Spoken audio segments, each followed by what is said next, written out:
दोस्तों, हमारे भारत देश में सबसे ज़्यादा पेय पदार्थ कोई पिया जाता है तो वो है चाय। लगभग हर घर में रोज़ 3 से 4 बार चाय ज़रूर बनती है। लेकिन आप लोगों ने एक बात नोटिस की होगी, जब भी हम चाय बनाते हैं हमारी चाय एक जैसी नहीं बनती है। कहने का मतलब ये है कि चाय में कंसिस्टेंसी नहीं रहती है। कई बार ऐसा भी होता है कि चाय अच्छी नहीं बनती है, चाय में एक कंसिस्टेंट रिज़ल्ट नहीं आता है। तो दोस्तों, आप एक बार ये वीडियो ज़रूर देखना, क्योंकि यहाँ चाय को बनाने के लिए हम साइंटिफिक लॉजिक का इस्तेमाल करेंगे। आप इस तरीके से चाय बनाएंगे तो मुमकिन है कि आपको एक कंसिस्टेंट रिज़ल्ट मिलेगा। मेथड बहुत इजी है। आप वेदर के हिसाब से, मौसम के हिसाब से कुछ इंग्रेडिएंट्स को चेंज कर सकते हैं। आप इस विधि से चाय को बनाकर ज़रूर देखना। तो चलिए शुरू करते हैं।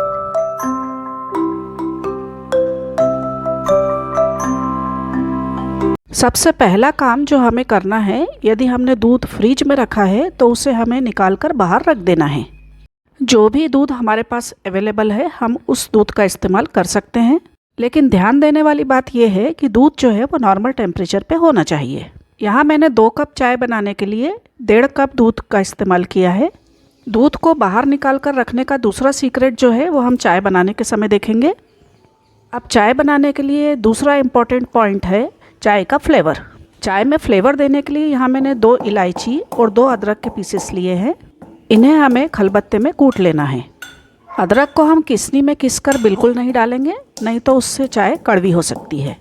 अदरक और इलायची को डालने का भी एक स्पेसिफिक पॉइंट होता है, तो आप ध्यान से देखते जाइए कि हम कब और कैसे डालते हैं। आप यदि मसाला चाय गर्मियों में बना रहे हैं तो हम इसमें सौंफ को पीसकर डाल सकते हैं, जो कि पेट में बहुत ही ठंडक देती है। आप यदि सर्दियों में बना रहे हैं तो लौंग या काली मिर्च का इस्तेमाल कर सकते हैं। अब ये तो हो गई चाय बनाने की प्रिपरेशन। मैं यहाँ एक और इंग्रेडिएंट का उपयोग करने वाली हूँ और वो है दालचीनी। तो इसे मैं यहाँ मिक्सी में ग्राइंड कर लेती हूँ, क्योंकि इसका हमको बिल्कुल बारीक पाउडर बनाना है। इस पाउडर को हम स्टोर करके रख सकते हैं। इसका फ्लेवर चाय में बहुत ही ज़्यादा अच्छा आता है। तो चलिए अब शुरू करते हैं। अब सबसे पहली इम्पॉर्टेंट बात यह है कि हमको गैस को शुरू में हाई फ्लेम पर रखना है। गैस की फ्लेम को हाई रखने से क्या होगा कि पानी बहुत जल्दी उबलेगा। और यहाँ हमें जो प्रोसेस करना है वो उबलते हुए पानी में करना है। उबलते हुए पानी में जब हम अदरक और इलायची को ऐड करते हैं, इसका फ्लेवर जो पानी के अंदर उतरता है उसे कहते हैं इन्फ्यूज़न। इन्फ्यूज़न का मतलब होता है आसव। या हम इसे और समझने की कोशिश करें तो इसका मतलब है जो भी हमने इंग्रेडिएंट डाले हैं उससे एसेंस निकालना। अदरक इलायची हम जैसे ही डालते हैं, गैस की फ्लेम को अब हम मीडियम कर सकते हैं। अब चाय बनाने की पूरी प्रोसीजर में हमें गैस की फ्लेम को कभी भी हाई नहीं करना है। लो से मीडियम फ्लेम को रखते हुए अदरक और इलायची का एसेंस पानी में अच्छी तरह से उतर जाएगा। घड़ी से देखते हुए 3 मिनट तक के लो से मीडियम फ्लेम में इसे हमें बॉईल करना है। धीरे धीरे आप देखेंगे पानी का कलर भी चेंज हो जाएगा। इसे यदि हम ठंडे पानी में ऐड करते हैं तो चाय कड़वी हो सकती है। अब यहाँ पर सेकंड स्टेप जो आती है उसे हम कहते हैं ब्लूमिंग। ब्लूमिंग का मतलब है जैसे ही हम इसमें चाय पत्ती ऐड करेंगे उसकी खुशबू इसमें आनी चाहिए।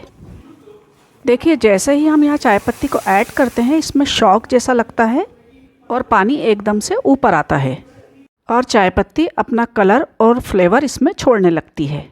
अब जैसे ही आप इसमें चाय पत्ती डालते हैं, जस्ट उसी के बाद आप इसमें शक्कर ऐड कर सकते हैं। दूध के साथ शक्कर हमें ऐड नहीं करना चाहिए, क्योंकि शक्कर पानी रिलीज़ करती है और उससे दूध पतला हो जाता है। चाय की कंसिस्टेंसी भी पतली हो जाती है। इस प्रोसेस को 3 मिनट तक के लो से मीडियम फ्लेम पर होने देना। बीच में आप चाहे तो इस तरह से हिला सकते हैं या फिर चम्मच का भी इस्तेमाल कर सकते हैं। चम्मच का सही यूज़ होता है जब हम इसमें ऐड करते हैं दूध, जिसे हम कहते हैं ब्लेंडिंग, जिसका मतलब होता है सम्मिश्रण। तो हमने यहाँ पानी के अंदर जो फ्लेवर बना के रखा है, दूध के साथ उसको मिक्स करना, सम्मिश्रण करना। दूध जो हमने फ्रिज से पहले निकाल कर रखा था उसका कारण भी यही था। यदि हम ठंडा दूध इसमें ऐड करेंगे तो पानी के अंदर जो हमने फ्लेवर बनाया है उसके टेम्परेचर में और दूध के टेम्परेचर में डिफरेंस आएगा, जिसके कारण फ्लेवर दूध में अच्छी तरह से मिश्रित नहीं हो पाएगा। साथ ही दूध को बाहर रखने से दूध के ऊपर घी की एक लेयर आ जाती है जो कि चाय के टेस्ट को बदल देती है। दूध डालने के बाद इसे लगभग 1 मिनट तक हमें पकाना है और चम्मच से चलाते रहना है जिससे टेम्परेचर मेंटेन रहेगा। तो अब देखिए हमारी चाय का कलर चेंज हो चुका है और स्वादिष्ट चाय तैयार हो चुकी है। अब यहाँ मैं गैस को ऑफ़ कर देती हूँ और एक लास्ट और इम्पॉर्टेंट पॉइंट और बचा है, चाय को छान लेते हैं। आप यदि चैनल पर नए हैं तो प्लीज़ सब्सक्राइब करिए। उम्मीद है कि वीडियो आपको ज़रूर पसंद आया होगा, तो लाइक करना बिल्कुल ना भूलिए। अब ये जो लास्ट पॉइंट है उसे हम कहते हैं अरोमा। एरोमा का मतलब होता है खुशबू। अब इसमें टेस्ट और खुशबू देने के लिए जो हमने दालचीनी पीस के रखी थी, मैं ऊपर से 1 चुटकी इसमें डाल देती हूँ। थोड़ा सा इलायची पाउडर भी ऐड किया जा सकता है। आइए इसे टेस्ट करते हैं। Please subscribe. थैंक